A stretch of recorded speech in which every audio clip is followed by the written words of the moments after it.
Hello बच्चों, M के study point में आप लोगों का एक बार फिर से स्वागत है। आज के इस वीडियो में हम लोग पढ़ेंगे तुलसीदास द्वारा रचित दोहावली के 1 से लेकर के 6 तक के दोहों के बारे में समझेंगे, जो कि क्लास 12 सेमेस्टर 3 के सिलेबस का हिस्सा है। और इससे हम लोग जो समझेंगे कि आखिर तुलसीदास अपने दोहावली में क्या बताना चाहते हैं। तो चलते हैं बच्चों, देखते हैं तुलसीदास जी क्या बताना चाहते हैं। तुलसीदास कहते हैं कि राम नाम मणिदीप धरु, जी देहरी द्वार, तुलसी भीतर बाहिरी, जो चाहसी उजियार। इसमें कुछ कठिन शब्दार्थ हैं, वो लिख लें आप पहले। मणि मतलब होता है राम की महिमा को बोला गया है मणि, जी जीव को बोला गया है, देहरी यानी दहलीज को बोला गया है, उजियार लिख सकते हो ज्ञान रूपी प्रकाश। प्रस्तुत दोहा में कवि तुलसीदास जी कहते हैं कि यदि तुम अपने हृदय के अंदर और बाहर दोनों ओर प्रकाश चाहते हो तो राम नाम रूपी मणि के दीपक को जीव रूपी दहली पर रख लो। अर्थात अगर आप अपने दिल और अपने मन और उसके बाहर ज्ञान रूपी प्रकाश चाहते हो तो आप राम नाम का जप करो। दरवाजे की दहली पर यदि दीपक रख दिया जाए जिस तरह से, तो दरवाजे की दहली पर रखने से दीपक घर के अंदर भी और घर के बाहर भी दोनों तरफ उजाला होता है। ठीक वैसे अगर हमें हृदय में और हृदय के बाहर भी हमें उजाला चाहिए तो जीव जो है वो मानो हमारे शरीर का दरवाजा है। अर्थात जीव रूपी दहली पर यदि हम राम नाम रूपी मणि अर्थात राम का नाम जप करें और उस राम नाम जप रूपी दीपक रख दे तो हृदय के बाहर और अंदर दोनों ओर प्रकाश फैल जाता है। तुलसीदास जी अपने दूसरे दोहा में क्या कहते हैं? राम नाम कलि काम तरु, राम भक्ति सूरधेनु, सकल सुमंगल मूल जग, गुरुपद पंकज रेणु। इसमें कठिन शब्दार्थ है। कली का होगा कलयुग, काम तरु का होगा कल्प वृक्ष यानी कल्प वृक्ष होता है एक, सूरधेनु होता है धेनु गाय, है ना, जिससे कुछ भी मांगे और मिल जाए, सकल पूरा होगा, सुमंगल यानी सुखी, पंकज यानी कमल, रेणु यानी धूल या बालू। प्रस्तुत दोहा कवि तुलसीदास जी की सबसे प्रसिद्ध दोहा है जो भगवान राम के महत्व को दर्शाती है। यहाँ कली का अर्थ कलयुग और कामतरु का अर्थ कल्प वृक्ष है। कवि इस दोहा में कहते हैं कि भगवान राम का नाम कलयुग में कल्प वृक्ष के समान है, अर्थात ऐसा वृक्ष जो सभी इच्छा को पूरा कर सके। राम नाम सभी शुभ फलों को देने वाला है।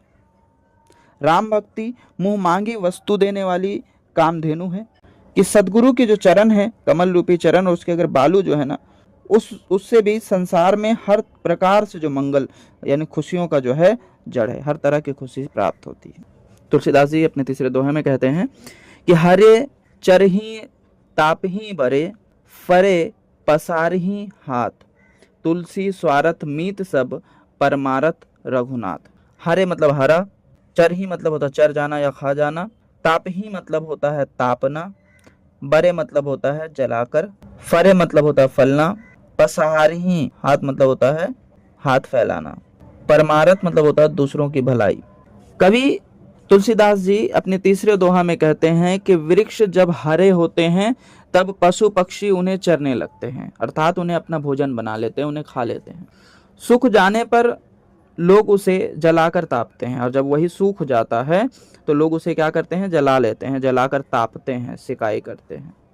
और फलने पर फल पाने के लिए लोग हाथ पसारने लगते हैं और जब वही पेड़ वही जो है वृक्ष फल देने लगता है तो लोग उसके सामने हाथ फैलाते हैं। अर्थात जहाँ हरा भरा घर देखते हैं वहाँ लोग खाने के लिए दौड़ जाते हैं, जहाँ बिगड़ी हालात होती है वहाँ लोग उसे जलाकर और भी ज़्यादा पीड़ा देते हैं और खुद जो है खुश हो जाते हैं। और जहाँ संपत्ति से फला फूला दिखते हैं वहाँ हाथ पसार कर मांगने लगते हैं। तुलसीदास कहते हैं कि इस तरह संसार में तो सब स्वार्थ के ही मित्र हैं, यानी जितने भी लोग हैं सब क्या हैं? तुलसीदास कह रहे हैं कि तुलसी स्वार्थ मीत सब, यानी सारे जो लोग हैं वो स्वार्थ के ही मित्र हैं, है ना। परमार्थ रघुनाथ, लेकिन सिर्फ जो है रघुनाथ ही है, यानी परमार्थ ईश्वर रघुनाथ ही जो ऐसे हैं जो दूसरे के भलाई के लिए मित्रता रखते हैं। कवि अपने चौथे पद में कहते हैं जो है वेश विशद बोलनी मधुर, मन कटु करम मलिन, तुलसी राम न पाइये भई विषय जल मीन। कठिन शब्दार्थ देख लें। विशद मतलब होता है साधु, बोलनी मतलब होता है बोली, कटु कठोर, विषय जल जल रूपी, मीन मतलब होता है मछली। प्रस्तुत दोहा में तुलसीदास जी कहते हैं कि ऊपर का वेश साधुओं का सा हो, यानी साधु के वेशभूषा हो, और बोली भी मीठी हो, मीठी मीठी बोली से बोलता हो, परंतु मन कठोर और कर्म मलिन हो, मन कठोर हो, काम उसका गंदा हो, मलिन हो। इस प्रकार विषय रूपी जल की मछली बने रहने से, मतलब इस तरह से आप जो है संसारिक जीवन में डूबे हुए एक मछली के रूप में हो, इससे आपको राम की प्राप्ति नहीं हो सकती। राम की प्राप्ति के लिए मन को सरल रखना होगा और अच्छे कर्म करने होंगे। आप ऊपर से वेशभूषा आप बना लो जो है साधुओं की, लेकिन मन में कुटिलता और कठोरता रखो तो आपको ईश्वर की प्राप्ति नहीं हो सकती। कवि अपने जो 5वें दोहा में कहते हैं, कहा विभीषण ले मिलियो, कहा दियो रघुनाथ, तुलसी यह जाने बिना मूढ़ मिजी है हाथ। कुछ कठिन शब्दार्थ इसमें कहा मतलब होता है क्या? लय मतलब होता है लेकर, दियो मतलब होता है दिया, मूढ़ मूर्ख को कहते हैं, मिजी मतलब होता है मरना। कवि तुलसीदास जी प्रस्तुत दोहा में कहते हैं कि विभीषण क्या लेकर भगवान से मिला था और भगवान रघुनाथ राम जी ने उसे क्या दे डाला। तुलसीदास जी कहते हैं कि इस बात को बिना जाने मूर्ख लोग हाथ ही मलते रह जाएंगे, क्योंकि ये जानना बहुत जरूरी है। अर्थात कि विभीषण के पास कुछ भी भौतिक संपत्ति नहीं थी, वो किसी भौतिक संपत्ति को लेकर के राम के पास नहीं आए थे। वह सिर्फ अपनी भक्ति और शुद्ध हृदय के साथ भगवान राम के शरण में आए थे। भगवान राम जो है उनकी इस भक्ति को जो है स्वीकार किए और उन्हें लंका राज्य दे दिया। इसका तात्पर्य है कि भगवान को पाने के लिए हम में सच्ची भक्ति और शरणागति होनी चाहिए। इसी प्रकार उन्हें प्रसन्न कर उनसे सब कुछ पाया जा सकता है। उसके बाद देखते हैं कि कवि अपने छठे जो है दोहा में क्या कहते हैं, केवट निशिचर विहग मृग किए साधु सन्मानी, तुलसी रघुबर की कृपा सकल सुमंगल खानी। केवट एक नाविक को कहा गया है, निशिचर जो है विभीषण है जो राक्षस, ठीक है। विहग पक्षी को कहते हैं, मृग पशु को कहते हैं, सन्मानी यानी सम्मान होता है, सकल पूरा हो जाएगा, सकल का मतलब पूरा, खानी मतलब होता है सुख प्राप्त करना।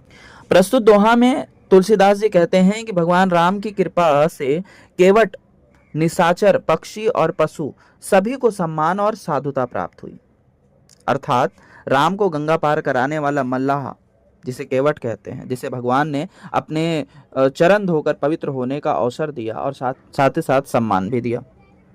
निशिचर जो राक्षस यानी विभीषण है, जो राम के शरण में आकर साधु बन गया। विहग जटायु पक्षी, जिसने सीता माता को बचाने के लिए रावण से युद्ध किया और राम से मोक्ष की प्राप्ति कर ली। मृग में बंदर और भालुओं की सेना, जिन्होंने राम की सहायता की। इसी प्रकार जो है सभी को सम्मान प्राप्त हुआ। भगवान राम की कृपा से ही जो है साधुता और सम्मान प्राप्त हो सकता है। बच्चों, वीडियो पसंद आया तो लाइक करें, चैनल पे नए हैं तो सब्सक्राइब कर लें, और उम्मीद है आपको समझ में आया होगा। और नहीं समझ में आया, कुछ भी डाउट है तो आप कमेंट जरूर करें, आपका रिप्लाई दिया जाएगा। धन्यवाद।